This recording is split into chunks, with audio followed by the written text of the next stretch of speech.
Good morning आप सभी को। तो आज की क्लास के लिए आप लोग स्टार्ट हो जाइए। तो ये जो क्लास जो सेशन चल रहा है सारे एग्जाम के लिए इंपॉर्टेंट है, जिसमें मैथ पूछता है। तो देखिए आज का जो पहला क्वेश्चन है वो डिस्कस करते हैं। पहला क्वेश्चन आपका है कि 15 क्रमागत संख्याओं का औसत बाबू कितना है, 18 है। तो कह रहा है कि यदि सभी संख्याओं को 2 से डिवाइड किया जाए तो नया औसत क्या होगा। तो देखिए ये जो क्वेश्चन है बहुत इजी क्वेश्चन है। तो हम आपको ये चीज बता रहे हैं कि जैसे मान लीजिए कि 15 संख्या है और सारी संख्याओं का औसत आपका k है, और सारे संख्या में अगर 2 से आप मल्टीप्लाई करोगे तो नया जो औसत होगा k इंटू 2 होगा। उसी तरह से आप कहोगे कि अगर औसत आपका k है और सारी संख्याओं को 2 से डिवाइड करते हो तो नया औसत कितना हो जाएगा, k/2 हो जाएगा। उस तरह से इस क्वेश्चन में क्या है, आपका औसत आपका 18 है और सारी संख्या में 2 से डिवाइड कर रहे हो तो नया जो औसत बनेगा वो 18/2 यानी कि आपका 9 होगा। ये आपका सही आंसर होगा, ऑप्शन नंबर बी। इसको आप लोग नोट कीजिएगा। इसके बाद आते हैं नेक्स्ट क्वेश्चन पे। देखिए क्वेश्चन नंबर 2 कह रहा है कि 25 वस्तुओं का औसत भार 50 केजी है। यहां पे कह रहा है कि 25 वस्तु है और उसका औसत भार 50 केजी है।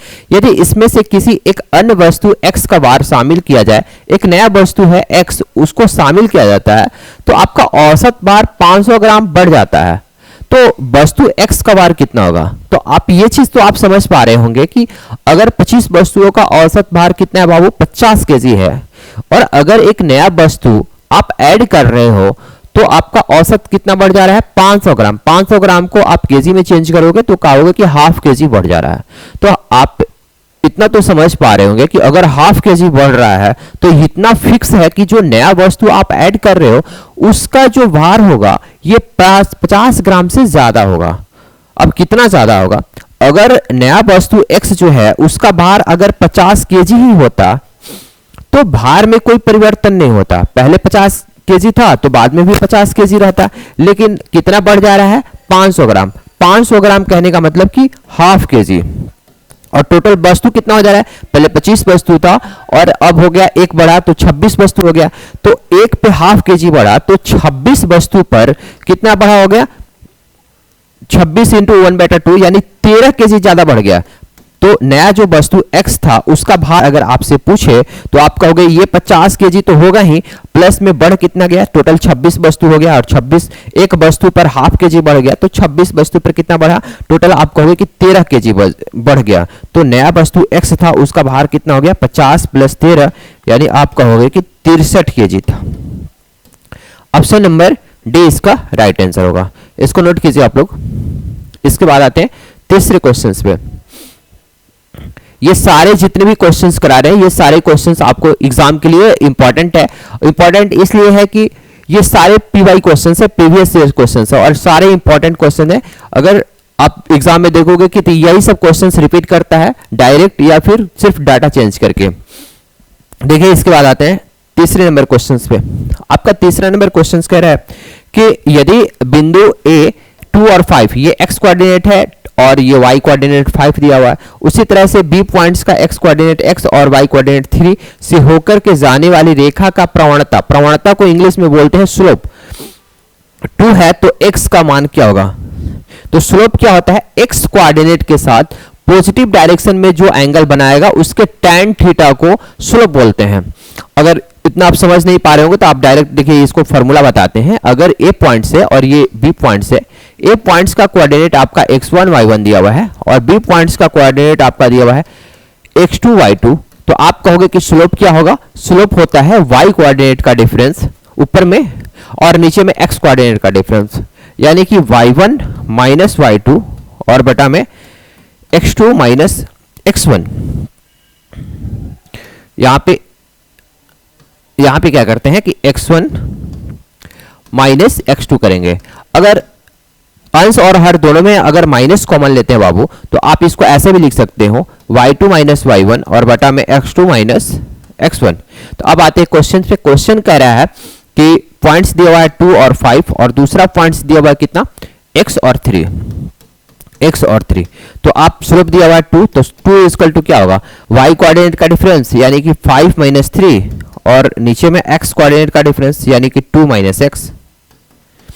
5 माइनस 3 की जगह 2 और बटा में 2 माइनस एक्स। अब क्या करते हैं, इसको क्रॉस मल्टीप्लिकेशन करते हैं, तो 2 इंटू 2 की जगह तो 4 माइनस 2 एक्स इजकल टू कितना 2। तो आप कहोगे कि 2x इजकल टू कितना 4 माइनस 2 यानी कि 2। तो यहाँ पे आपका x का वैल्यू कितना आ गया 2/2 यानी कि 1 आ गया। ऑप्शन नंबर ए इसका राइट आंसर होगा बाबू। क्वेश्चन नंबर 3 का ऑप्शन नंबर ए इसका राइट आंसर होगा, आप इसको नोट कीजिएगा।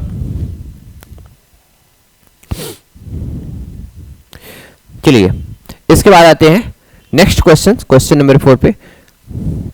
कोई भी आप लोगों को समझने में दिक्कत हो रहा होगा तो आप लोग मैसेज कीजिएगा, कमेंट्स कीजिएगा, उसको रिपीट हम समझा देंगे। देखिए क्वेश्चन नंबर 4 कह रहा है कि तीन बिंदु दिया हुआ 2, 3, 4, 5 और 6, 4 से बने त्रिभुज के केंद्रक से तीसरे शीर्ष की दूरी ज्ञात करना है। तो देखिए एक चीज आपको हम बता रहे हैं कि अगर ये ट्रायंगल दिया हुआ है और ट्रायंगल का तीनों शीर्ष का कोऑर्डिनेट ए बी सी, ए का कोऑर्डिनेट आपका x1 y1 दिया हुआ है और बी का x2 y2 दिया हुआ है कोऑर्डिनेट, और सी का कोऑर्डिनेट अगर x3 y3 दिया हुआ बाबू, तो आप कहोगे कि केंद्रक G अगर है तो केंद्रक का कोऑर्डिनेट क्या होगा, x कोऑर्डिनेट होगा x1 plus x2 plus x3 by 3 और y कोऑर्डिनेट क्या होगा y1 plus y2 plus y3 by 3। Clear है, आप इसको नोट कीजिएगा फॉर्मूला को। उसी तरह से आपका पॉइंट्स कितना दिया हुआ है, देखिए इसको हटाते हैं हम, आपका दिया हुआ है 2, 3 और 4, 5 और तीसरा पॉइंट्स दिया हुआ है कितना 6, 4। तो सबसे पहले तो हम केंद्रक का कोऑर्डिनेट निकालेंगे, तो आप कहोगे केंद्रक का कोऑर्डिनेट क्या हो गया x1 plus x2 plus x3 यानी कि 2 plus 4 plus 6 by 3, 2 plus 4 plus 6 by 3। उसी तरह से y कोऑर्डिनेट कैसे निकालेंगे, y1 plus y2 plus y3 by 3।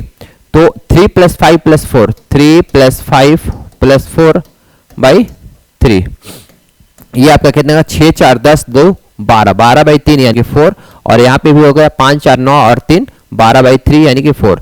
यानी केंद्रक का आपका कोऑर्डिनेट कितना आ गया बाबू 4, 4 आ गया। और इसके बाद कह रहा है कि केंद्रक से तीसरे शीर्ष की दूरी ज्ञात करना है, तो तीसरा शीर्ष कौन सा है 6 और 4, यानी ये दोनों पॉइंट्स के बीच का डिस्टेंस निकालना है। आप लोग को पता होगा कि डिस्टेंस आप कैसे निकालते हो, तो डिस्टेंस इक्वल टू क्या होता है root over x1 minus x2, x1 minus x2 का square plus y1 minus y2 का स्क्वायर। अगर दो पॉइंट्स x1 y1 और x2 y2 अगर मान लीजिए दिया हुआ है तो x1 माइनस x2 का स्क्वायर और प्लस y1 माइनस y2 का स्क्वायर करेंगे। तो इस फॉर्मूला में हम इसको पुटअप करेंगे तो 4 माइनस 6 का स्क्वायर, ठीक है, यानी कि -2 का स्क्वायर, और उसी तरह से 4 माइनस 4 यानी 0 का स्क्वायर यहाँ पे हो जाएगा। क्लियर है, तो 2 का स्क्वायर कीजिएगा तो 4 और 4 का रूट कीजिएगा तो कितना हो जाएगा 2, यानी आपका आंसर कौन सा हो जाएगा ऑप्शन नंबर ए इसका राइट आंसर होगा बाबू। इसको आप लोग नोट कीजिएगा। फिर इसके बाद आते हैं नेक्स्ट क्वेश्चंस।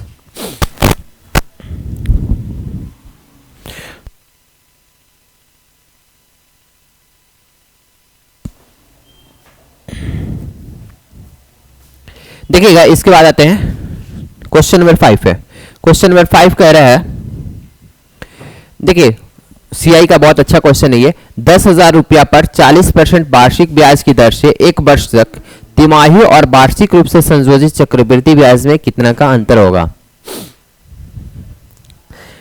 आपका देखिए प्रिंसिपल यानी कि मूलधन आपका दिया 10,000 रुपया और इसके बाद रेट ऑफ इंटरेस्ट दे रहा 40% वार्षिक। इसके बाद कह रहा है कि दर से 1 वर्ष तक तिमाही और वार्षिक रूप से संशोधित चक्रवृद्धि ब्याज का अंतर क्या होगा। देखिए चक्रवृद्धि ब्याज में आपको पिछले बहुत बार हम आपको डिस्कस किए होंगे, चक्रवृद्धि ब्याज में सबसे बड़ा इंपॉर्टेंट रोल होता है कंपाउंडिंग का, यानी कंपाउंडिंग सबसे पहले देखना होता है कि कितने दिन के बाद हो जाता है। अगर सेम रेट ऑफ इंटरेस्ट दिया हुआ है 40%, लेकिन एक बार कह रहा है कि वार्षिक रूप से संशोधित हो रहा है, कंपाउंडिंग जो हो रहा है 1 वर्ष के बाद हो रहा है, और एक बार कह रहा है कि तिमाही कंपाउंडिंग हो जा रहा है, यानी 3 महीना के बाद ब्याज जो मिल रहा है उसको प्रिंसिपल में जाकर के मूलधन में ऐड किया जा रहा है। तो दोनों के बीच में चक्रवृद्धि ब्याज में कितना का डिफरेंस होगा। तो देखिए इस तरह का क्वेश्चन जो है बहुत इंपॉर्टेंट है, और इस तरह का क्वेश्चन जो है कभी कभी पूछता भी एग्जाम में। तो देखिए इसको हम कैसे समझाते हैं। आपका देखिए सबसे पहले आपका मूलधन दिया हुआ है कितना बाबू 10,000 रुपया, और आपका रेट ऑफ इंटरेस्ट जो दिया हुआ है परसेंटेज आर का वैल्यू जो दिया हुआ है ये दिया हुआ है आपका 40%। क्लियर है। और ये जो 40% दिया हुआ है ये बाबू दिया हुआ है वार्षिक, क्लियर है, ये वार्षिक दिया हुआ है। और टाइम जो दिया हुआ है आपका, टाइम जो दिया हुआ है ये दिया हुआ है 1 साल, टाइम जो दिया हुआ है ये 1 साल दिया हुआ है।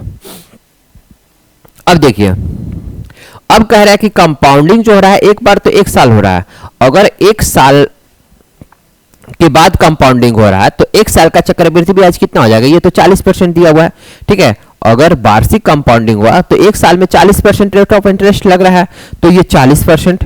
लेकिन अगर ये कंपाउंडिंग तिमाही रूप से हो जाता है तो आप कहोगे, तो सबसे पहले रेट ऑफ इंटरेस्ट को तिमाही में आप तोड़ेंगे, 1 साल में 40% लग रहा है और 1 साल में आप कहोगे कि 4 तिमाही होता है, तो percentage R is equal to 40/4 यानी कि 10% तिमाही हो जाएगा।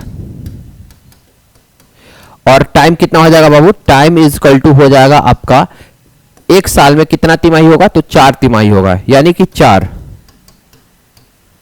तो यही पूछ रहा है कि अगर रेट ऑफ इंटरेस्ट सलीना लग रहा है और यहां पे रेट ऑफ इंटरेस्ट अगर तिमाही लग रहा है तो आपका दोनों के बीच में चक्रवृद्धि ब्याज का डिफरेंस क्या होगा, यही आपसे क्वेश्चन में पूछ रहा है। तो इस तरह का क्वेश्चन बहुत इंपॉर्टेंट है, लेकिन आप समझने का कोशिश कीजिए, बहुत इजी वे में हम आपको समझाएंगे।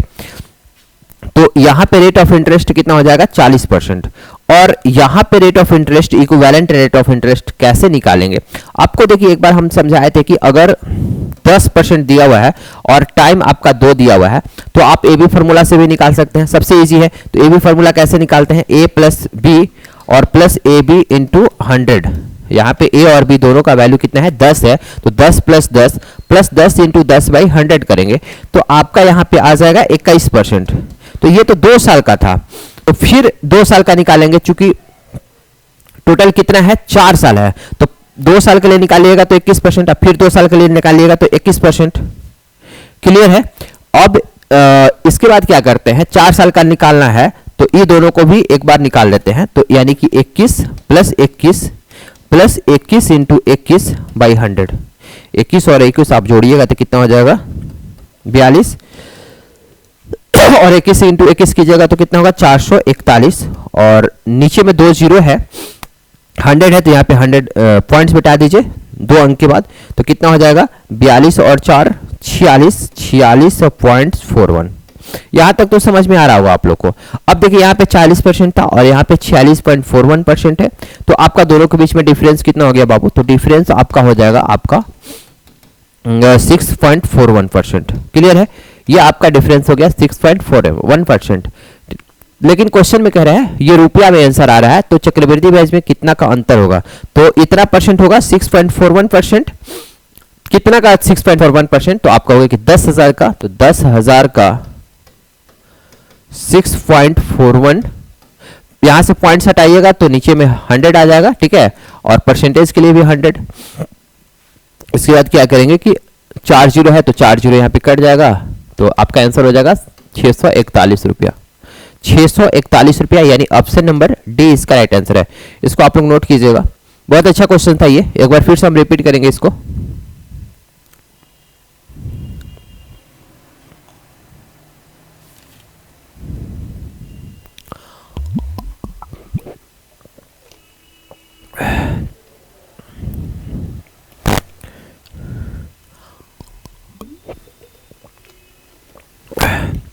देखिए क्वेश्चन में कह रहा था कि रेट ऑफ इंटरेस्ट 40% दिया हुआ था और यहाँ पे मूलधन कितना दिया हुआ था 10,000 रुपया, और टाइम दिया हुआ था 1 साल, और एक बार कह रहा था कि कंपाउंडिंग सलीना होगा, तो सलीना कंपाउंडिंग होगा तो आपका चक्रवृद्धि ब्याज तो सीधा सीधी 1 साल पे 40% मिल रहा है, तो 1 साल के लिए 40% मिलेगा। लेकिन एक बार कह रहा है कि तिमाही कंपाउंडिंग हो रहा है। मैंने आपको बताया कि चक्रवृद्धि ब्याज में सबसे बड़ा इंपॉर्टेंट रोल होता है कंपाउंडिंग कितना दिन के बाद हो रहा है। तो क्वेश्चन में कह रहा है कि कंपाउंडिंग यानी चक्रवृद्धि ब्याज जो है तिमाही हो रहा है, तो सबसे पहला काम होता है कि रेट ऑफ इंटरेस्ट को पहले तिमाही में चेंज करेंगे और साल को देखेंगे कि 1 साल में कितना तिमाही होता है। तो आप कहोगे कि 1 साल में 4 गो तिमाही होता है, तो टी का वैल्यू यहाँ पे 4 लेंगे, और रेट ऑफ इंटरेस्ट 40% था, अगर तिमाही में चेंज करेंगे तो 4 से डिवाइड करेंगे तो आपका 10% हो गया। 10% रेट ऑफ इंटरेस्ट और टी का वैल्यू 4 दिया हुआ है। 2 साल का रहता है तो हम ए भी फॉर्मूला से लगाते हैं 10 प्लस 10 प्लस 10 इंटू 10/100, उस तरह से आपका आएगा 21%। और फिर जैसे देखिए 10% है, 10% है, 10% है और 10% है, तो ये दोनों 10% के लिए निकाला तो 21% आया, और ये दोनों के 10% के हिसाब से निकाला तो 21% आया। फिर 21% को 2 साल हो गया, तो फिर इसको ये भी फॉर्मूला लगा दिए, तो 21 प्लस 21 प्लस 21 इंटू 21/100, उस तरह से आपका आ गया कितना 46.41। दोनों के बीच में डिफरेंस कितना है बाबू, तो आपको 6.41%, तो 10,000 का 6.41% निकाला तो आपका आ गया 641 रुपया। आशा करते हैं कि आप लोग को ये क्वेश्चन समझ में आया होगा। इसके बाद भी अगर कोई दिक्कत होगा तो आप लोग कमेंट्स कीजिएगा, फिर से अगली क्लास में हम रिपीट कर देंगे इस क्वेश्चन को। अब आते हैं नेक्स्ट क्वेश्चन पे। देखिए क्वेश्चन नंबर 6 आपका क्या कह रहा है। क्वेश्चन नंबर 6 कह रहा है कि 20% की वार्षिक दर से चक्रवृद्धि ब्याज तथा साधारण ब्याज में 2 वर्षों का अंतर कितना है, 200 रुपया है। और इसके बाद कह रहा है कि यदि ब्याज का संयोजन अर्धवार्षिक हो तो पहले वर्ष के चक्रवृद्धि तथा साधारण ब्याज में कितना का अंतर होगा। कह रहा है कि 20% की वार्षिक दर से चक्रवृद्धि ब्याज तथा साधारण ब्याज में 2 वर्ष का अंतर 200 रुपया है। यदि ब्याज का संयोजन अर्धवार्षिक हो तो पहले वर्ष के चक्रवृद्धि तथा साधारण ब्याज में कितना का अंतर होगा। अब इस क्वेश्चंस को देखिएगा थोड़ा सा।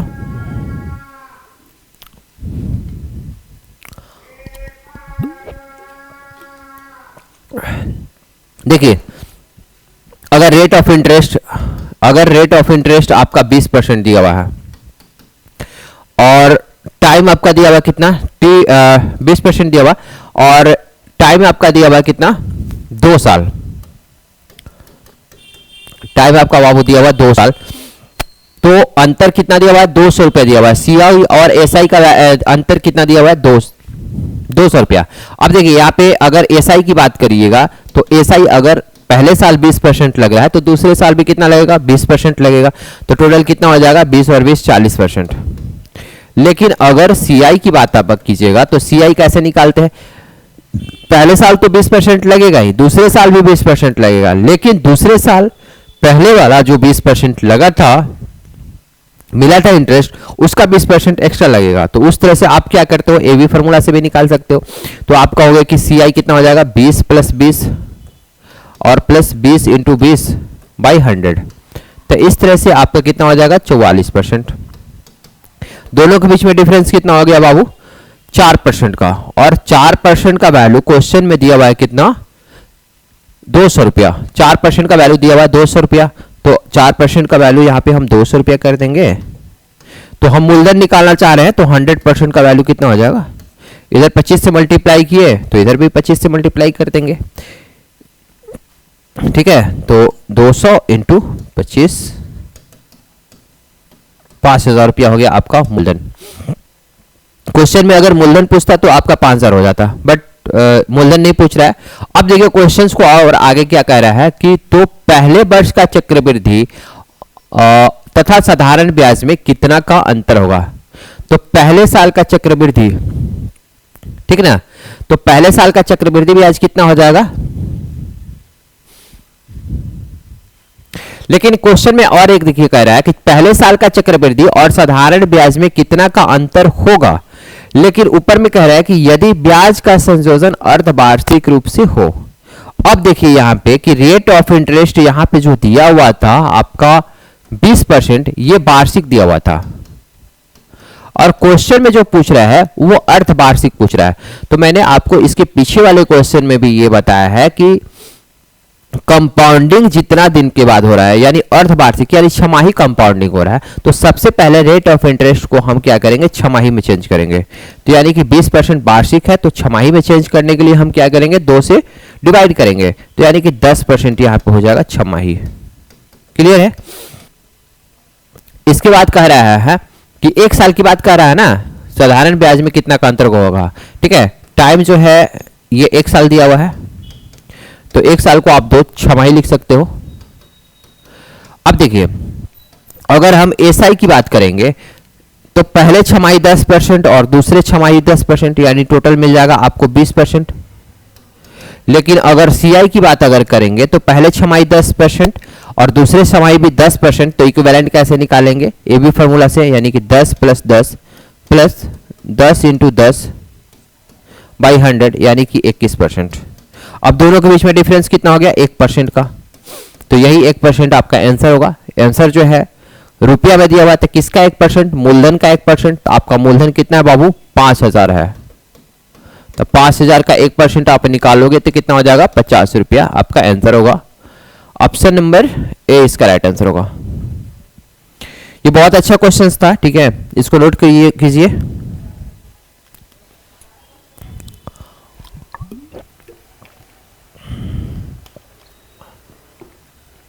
देखिए इसके बाद आते हैं क्वेश्चन नंबर 7 पे। क्वेश्चन नंबर 7 कह रहा है बाबू, कह रहा है कि किसी निश्चित धनराशि पर 2 वर्ष का चक्रवृद्धि ब्याज 309 रुपया और साधारण ब्याज 300 रुपया हो। 2 साल का साधारण ब्याज कह रहा है कि 300 रुपया है और 2 साल का चक्रवृद्धि ब्याज 309 रुपया है, तो वार्षिक ब्याज याद कीजिए। वार्षिक ब्याज यानी परसेंटेज आर का वैल्यू आपसे फाइंड आउट करने की बात कर रहा है। तो आप कहोगे कि ये पहला साल और ये दूसरा साल। ये क्वेश्चन जो है बहुत इंपॉर्टेंट है, इसको समझने का कोशिश कीजिए। अक्सर एग्जाम में इस तरह का क्वेश्चन रिपीट करता है। तो आप कहोगे क्वेश्चन में कह रहा है कि 2 साल का सीआई दिया हुआ है कितना, 300 रुपया बाबू, और आपको ये बात पता है कि सीआई जो होता है हर साल बराबर लगता है, यानी पहले साल अगर 150 रुपया मिला होगा तो दूसरे साल भी 150 रुपया मिला होगा, तभी तो 2 साल का हो गया 300 रुपया। तो आप कहोगे कि पहले साल अगर एसआई 150 रुपया मिला है तो दूसरे साल भी एसआई कितना मिला होगा, 150 रुपया। लेकिन सीआई की अगर बात कीजिएगा तो 309 रुपया हो जा रहा है 2 साल में। तो पहले साल तो सीआई बोलिए या फिर एसआई बोलिए, दोनों समान होता है। अगर पहले साल एसआई 150 रुपया मिला होगा तो सीआई भी अगर पूछेगा कि पहले साल कितना मिला होगा तो आप कहोगे कि 150 रुपया मिला होगा, और दूसरे साल 150 तो मिला हुआ होगा, 150 का कुछ परसेंटेज करके यानी 9 रुपया ज्यादा जो मिल रहा है दूसरे साल में, ये यहां पे लिखेंगे। तो ये 9 रुपया ज्यादा किसके कारण मिल रहा है, ये पहले साल के 150 रुपये के कारण मिल रहा है। तो पूछ रहा है क्वेश्चन में कि रेट ऑफ इंटरेस्ट कितना होगा, तो आप कहोगे कि रेट ऑफ इंटरेस्ट आपका होगा, ये 9 रुपया मिल रहा है किसके कारण, 150 रुपया के कारण। तो 9 का 150 और परसेंटेज निकालने के लिए आप 100 से मल्टीप्लाई कर दोगे। 0 से 0 कट गया, 5 दूनी 10, 5 15, 3 9, तो 3 दूनी 6% आपका आंसर हो जाएगा। ऑप्शन नंबर बी इसका राइट आंसर होगा। आप इसको नोट कीजिएगा।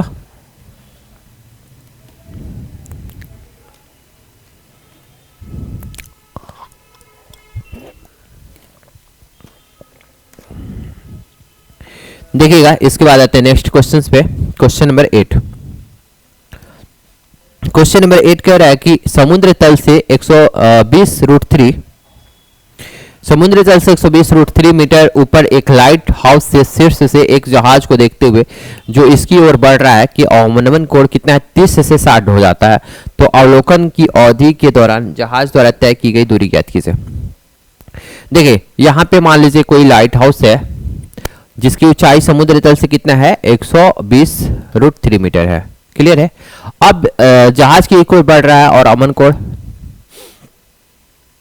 अवनमन कोण कह रहा है, ठीक ना।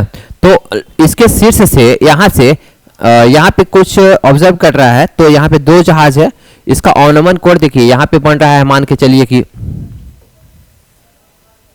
ये 60 और ये 30, ये मान के चलिए कि ये बन रहा है 30 और ये टोटल बन रहा है 60, ठीक है। तो ये तो बराबर होगा, तो यहाँ पे 60 हम कर दिए और यहाँ पे 30 कर दिए।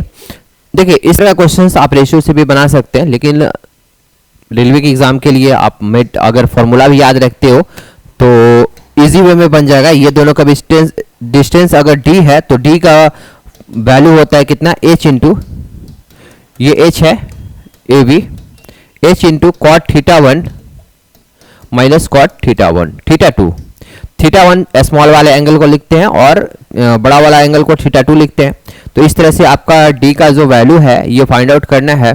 तो h का वैल्यू दिया हुआ कितना, 120√3, और θ1 की जगह पे हम लिखेंगे 30 और θ2 की जगह पे हम लिखेंगे 60 लिखेंगे। तो कॉट 30 का वैल्यू होता है √3 और 60 कॉट 60 का वैल्यू होता है 1/√3।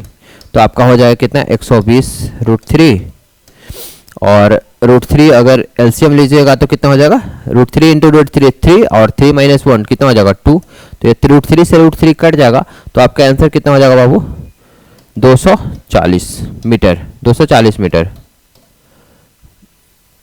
ऑप्शन नंबर डी इसका राइट आंसर होगा। इसको नोट कीजिए आप लोग।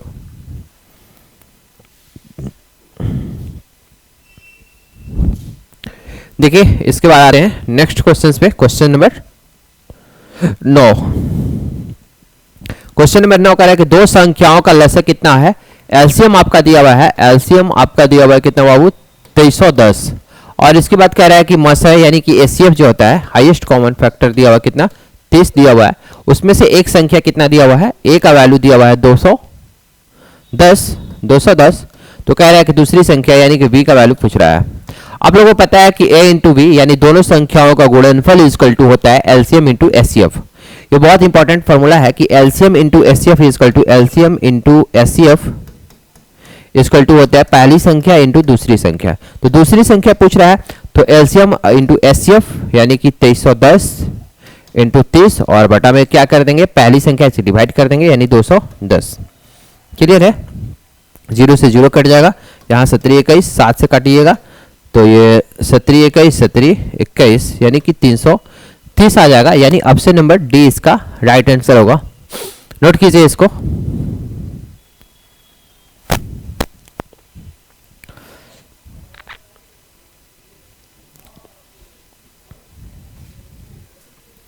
देखिए इसके बाद आते हैं नेक्स्ट क्वेश्चन। क्वेश्चन नंबर 10 पे।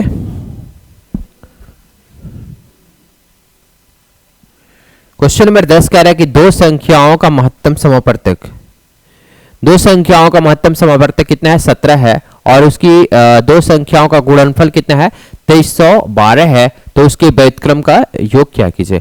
मान लीजिए दो संख्या a और b है तो a का वैल्यू कितना होगा 17 × x और b का वैल्यू कितना हो जाएगा 17 × 5 मान लेते हैं।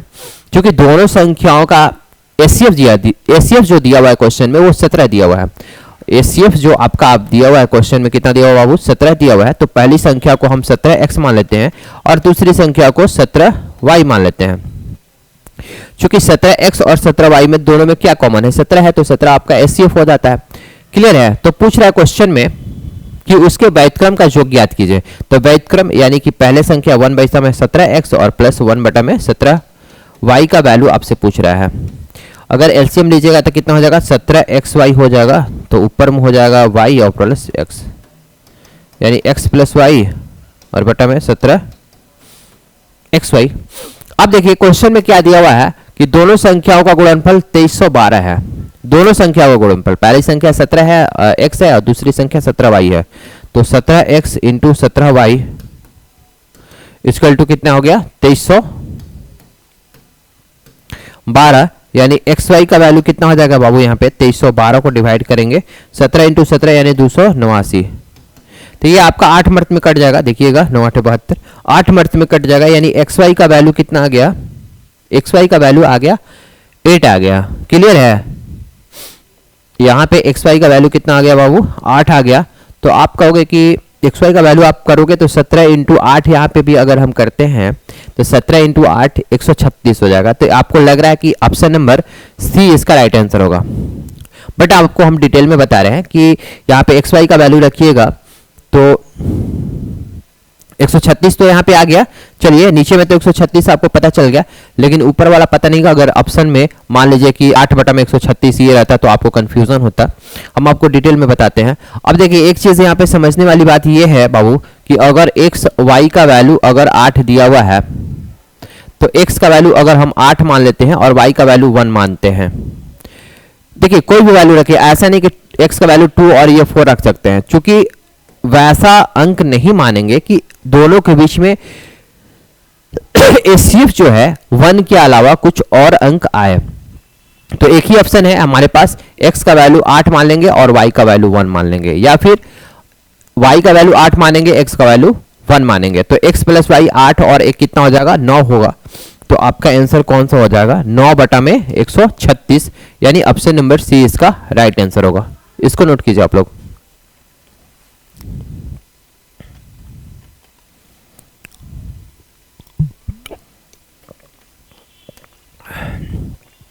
देखिए क्वेश्चन नंबर 11 पे आते हैं। क्वेश्चन नंबर 11 आपका कह रहा है, बहुत इजी क्वेश्चन है। क्वेश्चन कह रहा है कि अर्जुन और अनुराग एक कार्य को क्रमशः 6 दिन और 7 दिन में पूरा कर सकते हैं। यदि वे दोनों मिलकर कार्य करते हैं तो कुल 780 रुपये अर्जित करते हैं। तो इस धनराशि में अर्जुन का भाग कितना है? इस क्वेश्चन को आप लोग थोड़ा सा ट्राई कीजिएगा। देखिए यहाँ पे अर्जुन है और यहाँ पे अनुराग है। अनुराग है तो अर्जुन जो है कितना दिन में कर रहा है? 6 दिन में। और अनुराग कितना दिन में कर रहा है? 7 दिन में। ये आपका बाबू टाइम है। और आपको मैंने पिछली क्लास में बताया था कि कभी भी वेतन जो होता है, मजदूरी जो होता है, वो टाइम के अनुसार नहीं मिलता है। अब ऐसा नहीं है कि अनु जो है ज्यादा दिन तक काम किया तो उसको ज्यादा पैसा मिलेगा। पैसा हमेशा इफिशियंसी के अनुसार मिलता है। आप जितना ज्यादा काम करोगे उतना आपको वेतन मिलेगा, चाहे आप डे जो है, टाइम जो है कम ही ले, लेकिन इफिशियंसी आपकी ज्यादा होनी चाहिए। तो इफिशियंसी आप क्या करेंगे? इफिशियंसी, ये आपका रेशियो था टाइम का 6:7, तो इफिशियंसी का अनुपात हो जाएगा 7:6, इसका क्रॉस हो जाता है। क्लियर है? यानी कि अर्जुन का इफिशियंसी 7 यूनिट है और अनुराग का इफिशियंसी कितना है? 6 यूनिट है। 7 और 6 14 12 1 13, 13 यूनिट का वैल्यू आपका क्वेश्चन में दिया हुआ है। कितना? 780 रुपया। तो कह रहा है कि अर्जुन का भाग कितना होगा? तो अर्जुन का भाग कितना है? 7 यूनिट। तो 7 यूनिट का वैल्यू यहां से निकाल देंगे, कितना हो जाएगा? 780 और बटा में 13 इंटू, ये 6 मर्त में कटेगा तो 7 छक 42, 420 रुपया इसका आंसर होगा। ऑप्शन नंबर बी इसका राइट आंसर होगा बाबू, इसको नोट कीजिएगा।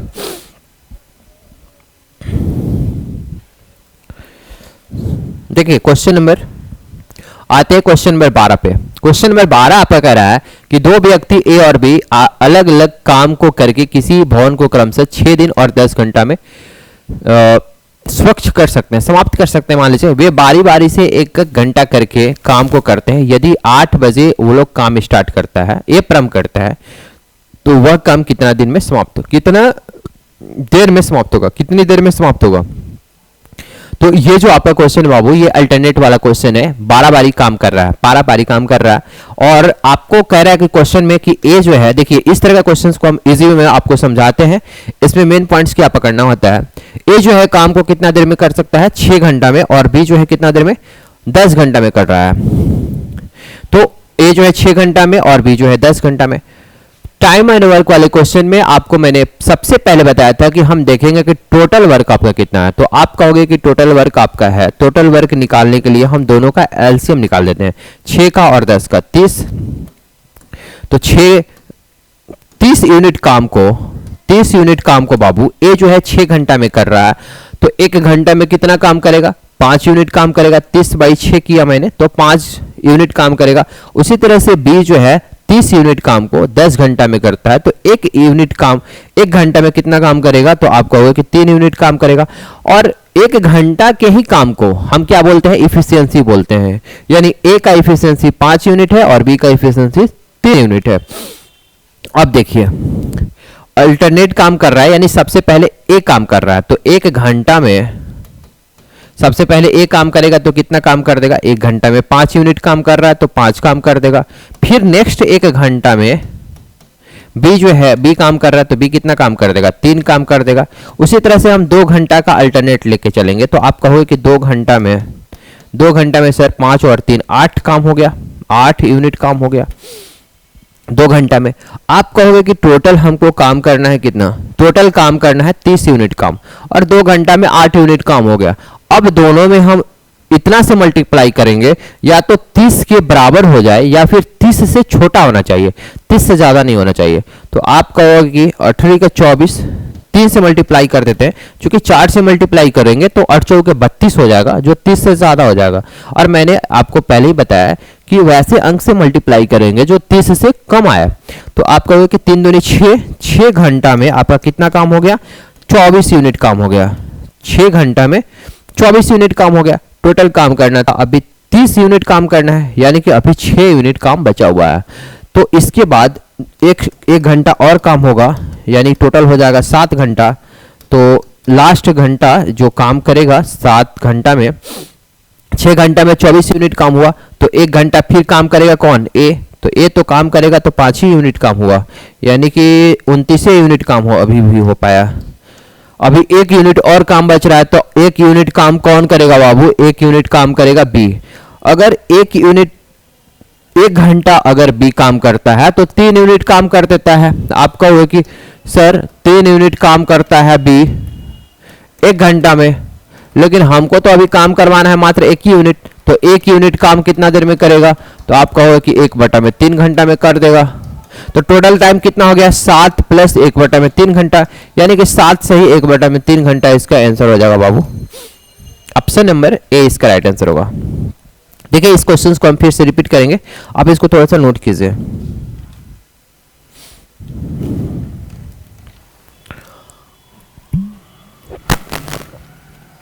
देखो बाबू, क्वेश्चन में कह रहा है कि ए जो है 6 घंटा में कर रहा है काम को और बी जो है 10 घंटा में काम को कर रहा है।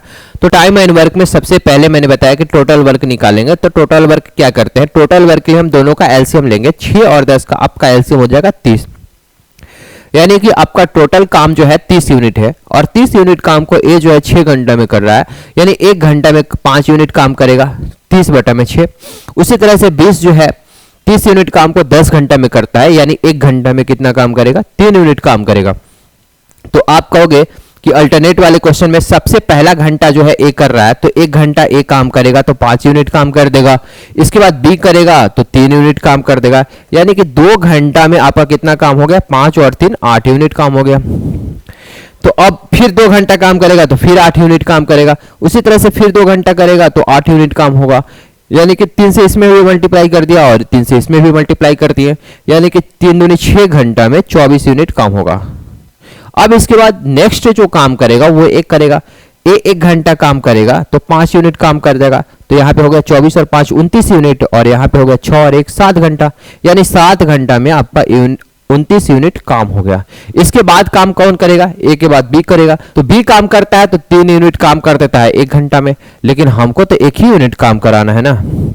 तो 1 यूनिट कितना घंटा में काम करेगा, 1/3, यानी टोटल टाइम कितना लग गया, 7 से ही 1/3 घंटा, यानी ऑप्शन नंबर ए इसका राइट आंसर होगा। आशा करते हैं कि आप लोग इस क्वेश्चन को अच्छे तरीके से समझ पाए होंगे, कि दोबारा इस तरह का क्वेश्चन आएगा तो आप लोग अच्छे से सॉल्व कर लीजिएगा, क्योंकि सबसे इजी वे में मैंने आपको डिस्कस किया है। देखिए इसके बाद आते हैं क्वेश्चन नंबर 13। क्वेश्चन नंबर 13 कहता है कि यदि द्विघात बहुपद आपका है k-1 x स्क्वायर प्लस के एक्स प्लस 1 का एक शून्यक -3 है। आप कहोगे कि ये द्विघात समीकरण है k-1 x स्क्वायर। द्विघात समीकरण इसलिए मैं बोल रहा हूं कि इसका मैक्सिमम जो पावर है बाबू वो x का मैक्सिमम पावर 2 है, और x का मैक्सिमम पावर 2 है, यानी कि ये द्विघात समीकरण क्वाड्रेटिक इक्वेशन है। और इसका 2 मूल होगा, 2 मूल, पहला मूल जो होगा ये अल्फा और दूसरा मूल जो है बीटा दिया हुआ है। मूल को ही हम शून्यक भी बोलते हैं, और शून्यक एक शून्यक कह रहा है कि -3 दिया हुआ है। तो सबसे पहले तो ये चीज जानिए कि कोई भी इक्वेशन दिया हुआ है, जैसे मान लीजिए general equation ax square plus bx plus C दिया हुआ है, और आपसे क्वेश्चन में कह रहा है कि इसका एक हल या फिर शून्यक या रूट्स जो है -2 दिया हुआ है या +2 दिया हुआ है। तो कहने का मतलब कि अगर x का वैल्यू आप 2 रखते हो तो इसका वैल्यू 0 आ जाएगा। क्लियर है? तो उसी तरह से हम इस क्वेश्चन में आते हैं। क्वेश्चन में अगर इसका एक मूल जो है, ठीक है, अगर इसका एक मूल -3 दिया हुआ है, यानी कि x का वैल्यू -3 पुट अप करेंगे तो इसका वैल्यू 0 के बराबर आ जाएगा, यानी k-1 और x के जगह पे -3 का square plus k into -3 plus 1 बराबर 0। -3 का स्क्वायर यानी 9, तो 9k -9 -3k plus 1 equal to 0। तो 9 में से 3 गया तो कितना हो जाएगा, 6k इक्वल टू, इधर जाएगा तो 9 - 1 यानी कि 8k इक्वल टू कितना हो जाएगा, 4/3। ऑप्शन नंबर बी इसका राइट आंसर होगा। इसको नोट कीजिएगा। इसके बाद देखते हैं, इजी क्वेश्चन था ये क्वेश्चन। और इसके बाद देखते हैं नेक्स्ट क्वेश्चन पे। नेक्स्ट क्वेश्चन कह रहा है कि यदि x + y + z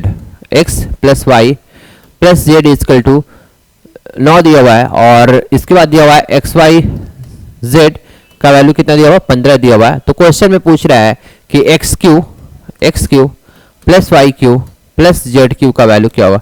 देखिए इसको हम फॉर्मूला से भी बना सकते हैं बाबू, लेकिन देखिए यहाँ पे बहुत ईजी है। x plus Y plus Z is equal to 9 दिया हुआ है, तो हम ऐसा क्यों नहीं करते कि x और y प्लस x y और z का कुछ वैल्यू हम पुट कर देते हैं खुद से कि तीनों को ऐड करने पे 9 आ जाए, और अगर तीनों को हम मल्टीप्लाई कर देते हैं x y z को तो 15 आ जाए। तो हम क्या करते हैं कि x का वैल्यू हम 5 मान लेते हैं, y का वैल्यू 3 मान लेते हैं और z का वैल्यू 1 मान लेते हैं। तो 5 और 3 8 और 1 9 हो जाएगा, और मल्टीप्लाई भी करेंगे तो 5 इंटू 3 इंटू 1 करेंगे तो 15 आपका आ जाएगा। क्लियर है। तो अब पूछ रहा है कि x Q plus Y Q plus Z Q का वैल्यू क्या होगा। तो आप कहोगे बाबू कि 5q प्लस 3q और प्लस 1q का वैल्यू कितना होगा। प्लस 5 के क्यू की जगह तो 125 और 3 का क्यू की जगह तो 27 और 1 का क्यू की जगह तो 1, यानी इसका आंसर हो जाएगा कितना 153। ऑप्शन नंबर बी इसका राइट आंसर होगा। आप इसको नोट कीजिएगा।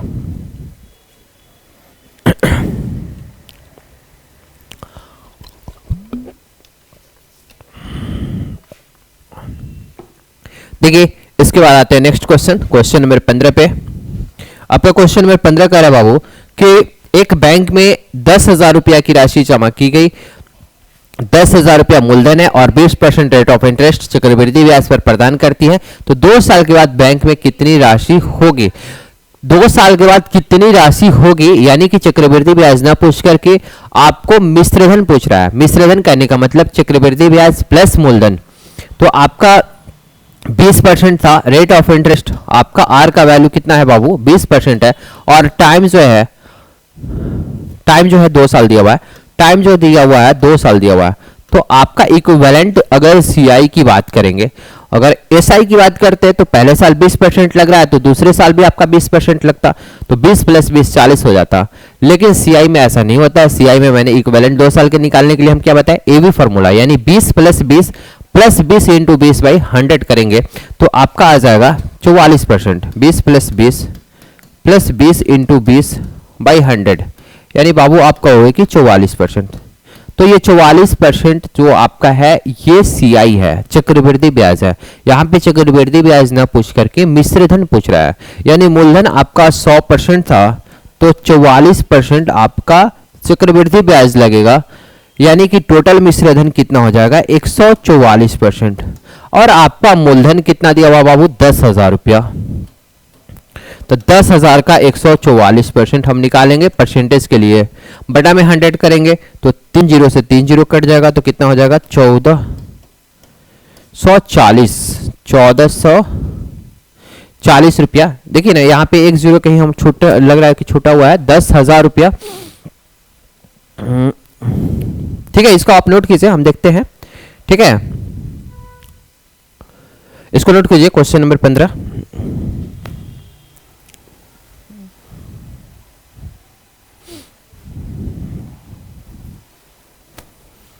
एक 144 है ना।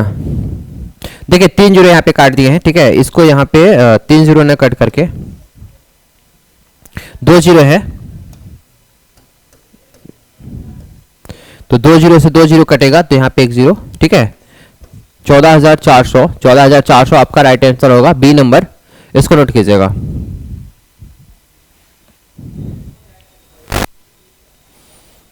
देखिए इसके बाद आते हैं नेक्स्ट क्वेश्चंस पे। क्वेश्चन नंबर 16 आपका कह रहा है कि 3 वस्तु 4 वस्तुओं के क्रय मूल्य पर बेची जाती है। मतलब 3 वस्तुओं का जो एसपी है, 3 वस्तुओं का जो एसपी है 4 वस्तुओं के सीपी के बराबर है।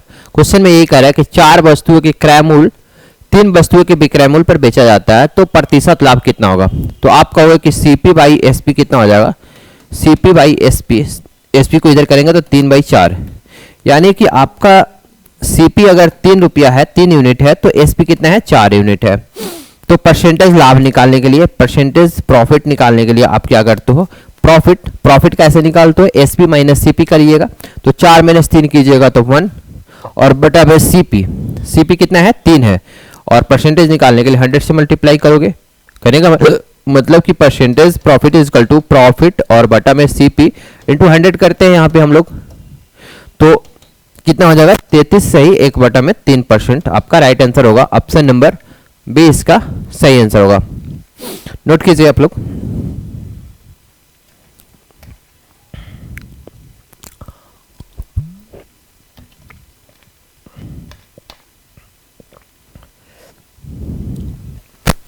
देखिएगा इसके बाद आते हैं नेक्स्ट क्वेश्चन पे।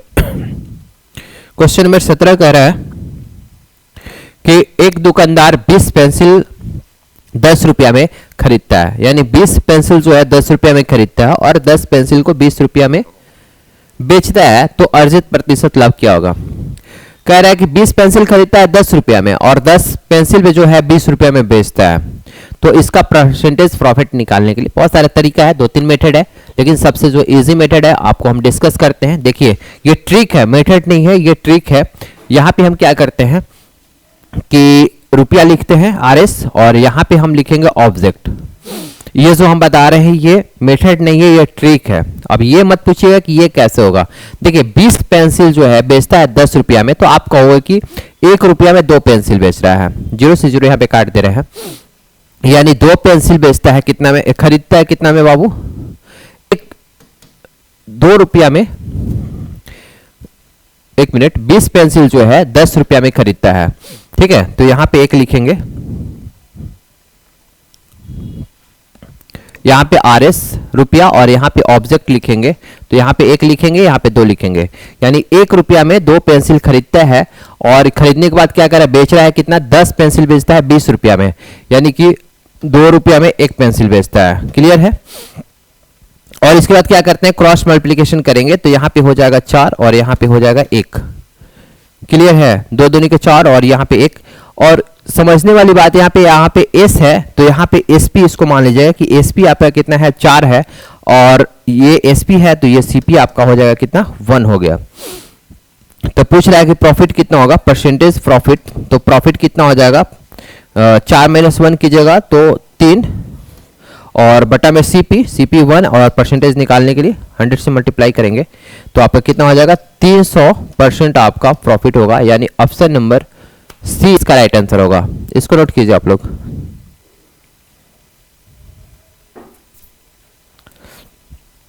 देखिए क्वेश्चन नंबर 18 पे आते हैं। क्वेश्चन नंबर 18 पे क्या है, कह रहा है कि नाव की गति 16 किलोमीटर प्रति घंटा है और धारा की गति 4 किलोमीटर प्रति घंटा है, तो नाव की धारा के विपरीत और धारा के साथ गति का अनुपात ज्ञात कीजिए। तो नाव का गति आपका दिया हुआ है 16 किलोमीटर प्रति घंटा और धारा का जो गति दिया हुआ है 4 किलोमीटर प्रति घंटा दिया हुआ है। तो आप कहोगे कि अगर धारा के साथ गति निकाल लेंगे नाव का, तो नाव का गति और प्लस धारा का गति ऐड हो जाएगा, और धारा के विपरीत दिशा में अगर हम गति निकालेंगे नाव का, तो नाव की गति में से धारा का गति हम घटा देंगे।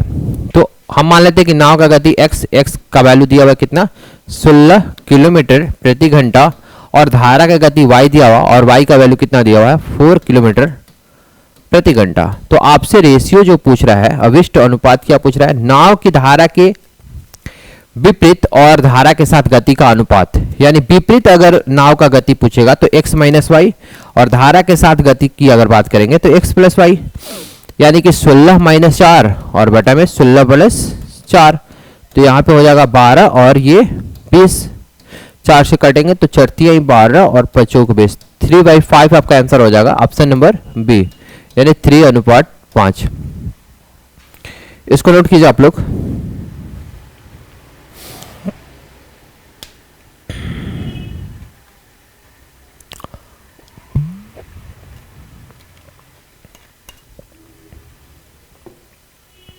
देखिएगा इसके बाद आता है नेक्स्ट क्वेश्चंस पे। आपका क्वेश्चन नंबर 19 कह रहा है कि ठहरे हुए पानी में किसी नौका की गति 15 किलोमीटर प्रति घंटा तथा धारा की गति 3 किलोमीटर प्रति घंटा है। यानी कि आपका x का जो वैल्यू दिया हुआ है, यानी नाव की गति जो दिया हुआ बाबू कितना दिया हुआ, 15 किलोमीटर प्रति घंटा, 15 किलोमीटर प्रति घंटा, और धारा की गति यानी y का वैल्यू कितना दिया हुआ है, ये आपका दिया हुआ 3 किलोमीटर प्रति घंटा। इसके बाद कह रहा है कि धारा की दिशा में वह 12 मिनट में कितनी दूरी तय करेगा। तो दूरी निकालने के लिए आप क्या करोगे, डिस्टेंस निकालने के लिए गति वेलोसिटी को टाइम से मल्टीप्लाई करोगे। तो धारा के साथ पूछ रहा है ना, धारा के साथ ये नाव का गति है 15 किलोमीटर प्रति घंटा और ये धारा का गति है, तो धारा के साथ गति कितना हो जाएगा 15 3 18, तो 18 हो जाएगा। और टाइम आपका कितना दिया हुआ है 12 मिनट। 12 मिनट को आप घंटा में चेंज करोगे तो 60 से क्या करोगे डिवाइड करोगे, तो 60 से डिवाइड कीजिएगा तो 12 5 60 यानी 18/5 यानी कि 3.6 आपका किलोमीटर आंसर होगा। ऑप्शन नंबर ए इसका राइट आंसर होगा। आप इसको नोट कीजिएगा। अगर 18/5 कीजिएगा तो 3.6 किलोमीटर आएगा।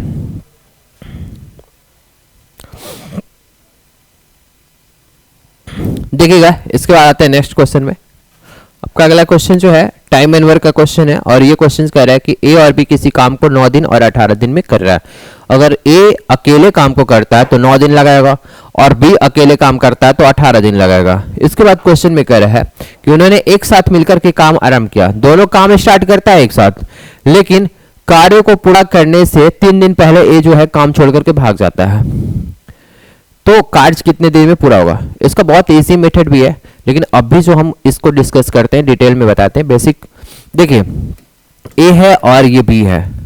ए जो है 9 दिन लगा रहा है और बी जो है 18 दिन लगा रहा है। तो मैंने सबसे पहले आपको बताया टोटल वर्क। टोटल वर्क के लिए आप क्या करोगे, 9 का और 18 का एलसीएम निकालोगे तो आप कहोगे कि 18 है, यानी 18 यूनिट जो है बाबू आपका टोटल काम है। और ए जो है 18 यूनिट काम को 9 दिन में कर रहा है, यानी एक दिन में कितना यूनिट काम करता होगा, तो 18/2 9 यानी 2 यूनिट एक दिन में काम करेगा। उसी तरह से बी 18 यूनिट काम को 18 दिन में करता है, तो एक दिन में कितना काम करेगा 18/18 यानी 1 यूनिट। और एक दिन के काम को ही मैंने बताया था कि इफिशियंसी बोलेंगे, यानी ए का इफिशियंसी 2 यूनिट है और बी का इफिशियंसी 1 यूनिट है। क्लियर है? अब देखिए यहाँ पे लाइन पे हम आपको बताते हैं कि ए और बी जो है, ए भी स्टार्ट करता है और बी भी स्टार्ट करता है काम को एक साथ, लेकिन काम पूरा होने से 3 दिन पहले एक काम छोड़ देता है। मान लीजिए काम यहाँ पे पूरा आपका हो रहा है, उससे 3 दिन पहले, यानी यहां से लेके यहां तक आपका 3 दिन है। क्लियर? ए जो है काम छोड़ देता है, यानी बी जो है अकेले काम किया होगा। यहां तक तो ये लाइन आपको समझ में आ गया होगा। मैंने आपको बताया कि ए और बी दोनों काम स्टार्ट कर रहा है, ए भी स्टार्ट कर रहा है और बी भी स्टार्ट कर रहा है, और काम मान लीजिए यहाँ पे समाप्त हो रहा है। तो समाप्त होने से 3 दिन पहले, यानी यहां से लेकर के यहां तक कितना दिन है 3 दिन है, तो ए छोड़ दे रहा है और बी काम कंटिन्यू कर रहा है। तो आप कहोगे कि एक दिन अगर बी काम कर रहा है बाबू, तो कितना यूनिट काम कर रहा है, 1 यूनिट काम कर रहा है, तो 3 दिन में कितना यूनिट काम कर देगा, तो आप कहोगे कि 3 यूनिट काम कर देगा। क्लियर? टोटल आपका काम है 18 यूनिट और 18 यूनिट में 3 यूनिट काम हो गया यहाँ पे, तो रेस्ट काम कितना बचा, आप कहोगे कि शेष काम आपका बचा 18 - 3 यानी कि 15 यूनिट काम बचा। क्लियर है? 15 यूनिट काम बचा ना, यहाँ पे 15 यूनिट बाबू काम बचा यहाँ पे। तो 15 यूनिट काम कौन कौन किया है, ए और बी दोनों मिलके किया है। 15 यूनिट काम को ए और बी दोनों मिलके किया है, तो कितना टाइम लगा होगा, ए और बी दोनों की इफिशियंसी को टोटल वर्क से डिवाइड करेंगे तो ए का इफिशियंसी है 2 और बी का इफिशियंसी है 1, यानी कि 2 और ए 1 3 से आप डिवाइड करोगे तो कितना बचेगा 5, यानी यहां से लेके यहां तक टोटल टाइम कितना लगा होगा 5 दिन लगा होगा। तो क्वेश्चन में अगर पूछता है कि ए और बी दोनों मिलके कितना दिन एक साथ काम किया है, तो 5 दिन काम किया है। लेकिन क्वेश्चन में पता कार्य कितने दिन में पूरा हुआ, तो काम कितना दिन टोटल लगा 5 दिन यहाँ पे और 3 दिन यहाँ पे, यानी 5 और 3 यानी कि 8 दिन टोटल काम लगा। यानी आपका आंसर क्या हो जाएगा 8 दिन, यानी बी इसका राइट आंसर होगा। आशा करते हैं कि आप लोग को ये क्वेश्चन समझ में आया होगा और ये सेशन बहुत अच्छा लगा होगा। आप लोगों को कोई भी दिक्कत होगा तो आप लोग कमेंट्स में मैसेज कीजिएगा, ठीक है। और आज के लिए इतना ही, और फिर मिलते हैं आप लोग से नेक्स्ट क्लास में।